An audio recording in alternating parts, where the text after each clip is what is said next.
Respiration. Respiration क्या होता है? कॉम्प्लेक्स जो कंपाउंड होता है उसका ऑक्सीडेशन होता है और फॉर्म क्या करता है? Simple substance like CO2 and H2O with release of energy. इसकी इक्वेशन क्या बनेगी?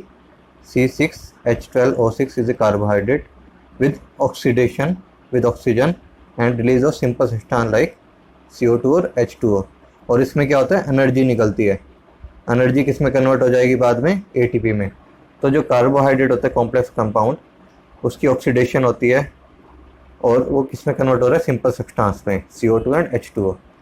कार्बोहाइड्रेट की जगह फैट और प्रोटीन भी हो सकते हैं रेस्पिरेशन में। और रेस्पिरेशन को ब्रीथिंग से कंफ्यूज नहीं करना है। ब्रीथिंग में क्या होता है? एक्सचेंज ऑफ गैसेस, और रेस्पिरेशन क्या होती है? सेल के अंदर। तो जो ब्रीथिंग होती है उसके लिए एनिमल्स में तो रेस्पिरेटरी ऑर्गन्स होते हैं लाइक लंग्स, पर प्लांट में ब्रीथिंग के लिए रिक्वायरमेंट नहीं है कॉम्प्लेक्स रेस्पिरेटरी ऑर्गन के लिए। क्यों नहीं है? उसके 3 कारण हैं। 3 रीजंस क्या हैं उसके? फर्स्ट रीज़न है स्टोमेटा और लेंटिकल्स होते हैं प्लांट्स में, जिसके कारण एक्सचेंज ऑफ गैसेस आराम से होती है।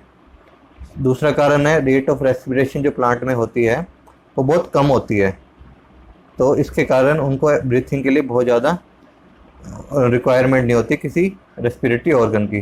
तीसरा कारण है ऑक्सीजन जो रिलीज होती है ड्यूरिंग फोटोसिंथेसिस, उसको यूटिलाइज कर लेते हैं इन रेस्पिरेशन। तो जो ऑक्सीजन रिलीज होती है फोटोसिंथेसिस में, उसको यूटिलाइज करने के बाद उनकी रिक्वायरमेंट बहुत ज़्यादा कम हो जाती है। अब ये देखते हैं रेस्पिरेशन कितने टाइप की होती है। रेस्पिरेशन मेनली 2 टाइप्स की होती है। कौन कौन सी होती है?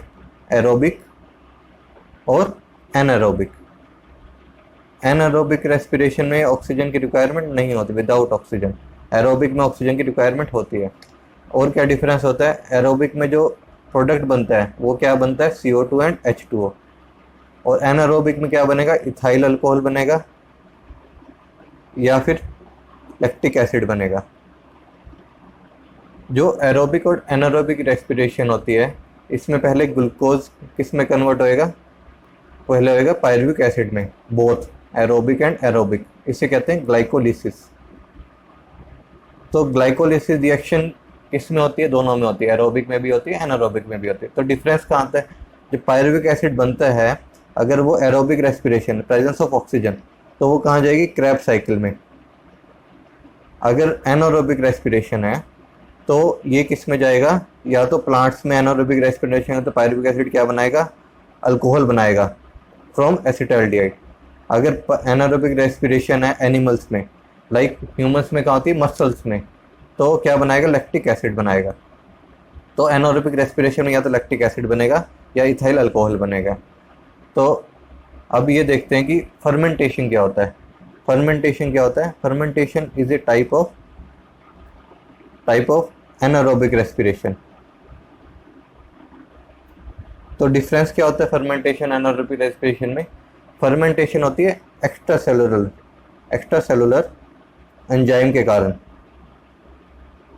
एग्जाम्पल जाइमेज। बचनर ने एक एक्सपेरिमेंट किया था। बचनर ने क्या किया था? यीस्ट एक्सट्रैक्ट लिया था। यीस्ट एक्सट्रैक्ट में क्या देखा उसने? एक जाइमेज होता है जो फर्मेंटेशन करता है यीस्ट में। उसके बाद ये जो फर्मेंटेशन होती है मेनली माइक्रो ऑर्गेनिज्म में करते हैं। Micro organism like yeast and bacteria. तो इसमें जो फर्मेंटेशन में एंड प्रोडक्ट क्या बनेगा? इसमें भी एंड प्रोडक्ट सेम बनेगा एनारोबिक रेस्पिरेशन। ग्लूकोज पहले पायरुविक एसिड में कन्वर्ट होगा ग्लाइकोलिसिस से, उसके बाद जो एंड प्रोडक्ट है वो लैक्टिक एसिड बनेगा बैक्टीरिया में, और इथेनॉल बनेगा, इथाइल अल्कोहल बनेगा। और जो एनारोबिक रेस्पिरेशन और फर्मेंटेशन होती है उसमें NADPH का रिक्वायरमेंट होती है। तो इसके कारण जो एनर्जी बनती है फर्मेंटेशन एनारोबिक रेस्पिरेशन वो कम बनती है। बस डिफरेंस ये होता है कि फर्मेंटेशन एक्स्ट्रा सेलुलर होती है और एनारोबिक इंट्रा सेलुलर होती है। अब देखते हैं कि जो सबस्ट्रेट होते हैं रेस्पिरेशन में वो क्या क्या होते हैं। सबस्ट्रेट ऑफ रेस्पिरेशन, इसमें पहला होता है कार्बोहाइड्रेट। कार्बोहाइड्रेट के अलावा क्या हो सकते हैं? फैट्स, और क्या हो सकते हैं? प्रोटीन्स। कार्बोहाइड्रेट के एग्जांपल हैं ग्लूकोज मोस्ट कॉमन, उसके बाद फ्रक्टोज, सक्रोज। तो ये जो कार्बोहाइड्रेट होते हैं ये तो अपन ने देख लिया कि ग्लाइकोलिसिस से बन जाते हैं, ग्लूकोज से पायरुविक एसिड बन जाता है। बाकी सब्सटेंस क्या करते हैं? बाकी सब्सटेंस लाइक कार्बोहाइड्रेट में तो एग्जांपल ग्लूकोज। ग्लूकोज किस में कन्वर्ट हो जाएगा? अल्टीमेटली पायरुविक एसिड में कन्वर्ट हो जाएगा ग्लाइकोलिसिस के थ्रू, ये डिटेल में पढ़ेंगे बाद में। और पायरुविक एसिड एसिटाइल कोए में कन्वर्ट होके क्रेब्स साइकिल में आ जाता है। फैट अगर है तो फैट क्या करेगा, फैट कन्वर्ट होएगा पहले फैटी एसिड और ग्लिसरॉल में। तो फैटी एसिड क्या बनाएगा, एसिटाइल कोए, जो अल्टीमेटली क्रेब्स साइकिल में आ जाएगा। ग्लिसरॉल क्या करेगा, डाईहाइड्रोक्सी एसीटोन फॉस्फेट में कन्वर्ट हो जाएगा। और जो ये डाईहाइड्रोक्सी एसीटोन फॉस्फेट है, ग्लाइकोलिसिस का ही एक इंटरमीडिएट प्रोडक्ट है। तो ये जो कन्वर्ट हो जाता है, उसके बाद ये ग्लाइकोलिसिस पाथवे में आने के बाद पायरुविक एसिड बनाएगा, पायरुविक से एसिटाइल कोए, उसके बाद ये भी क्रेब्स साइकिल में आ जाएगा। प्रोटीन भी ऐसे ही अमाइनो एसिड में कन्वर्ट हो जाएंगे। अमाइनो एसिड क्या बनाएंगे, पायरुविक एसिड बनाएंगे, वो भी एसिटाइल कोए में कन्वर्ट होके क्रेब्स साइकिल में आ जाएंगे।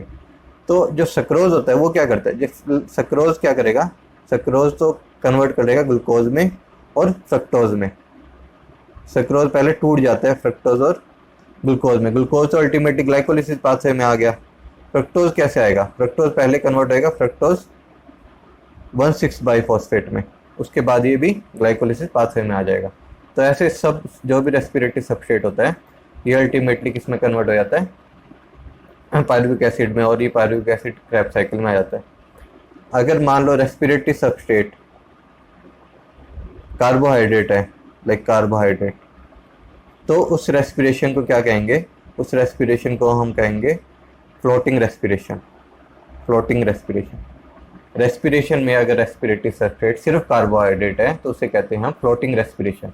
अगर इसकी जगह कार्बोहाइड्रेट की जगह कार्बोहाइड्रेट नहीं है और क्या है, फैट्स या प्रोटीन है जो यूटिलाइजेशन हो रहा है एज ए रेस्पिरेटरी सबस्ट्रेट, उस रेस्पिरेशन क्या कहेंगे हम, प्रोटोप्लाज्मिक, प्रोटोप्लाज्मिक रेस्पिरेशन। अब ये देखते हैं कि एटीपी जो होता है वो क्या होता है। एटीपी होता है एनर्जी करेंसी ऑफ सेल, ये important, energy currency of cell क्या है, एटीपी। जो एटीपी है वो किसने डिस्कवर किया था, डिस्कवर्ड बाय लोहमैन। और इसकी जो प्रॉपर्टी किसने बताई थी, प्रॉपर्टी किसने बताई थी, लिपमैन ने। लिपमैन ने क्या बताया कि एटीपी में दो बॉन्ड होते हैं, दो फॉस्फेट बॉन्ड होते हैं, एक होता है और ये दूसरा बॉन्ड।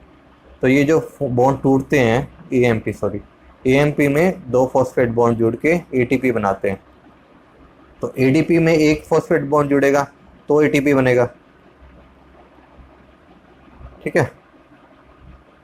तो ये होता है एटीपी, जो करता है रिलीज एनर्जी करता है after breaking of the phosphate bond.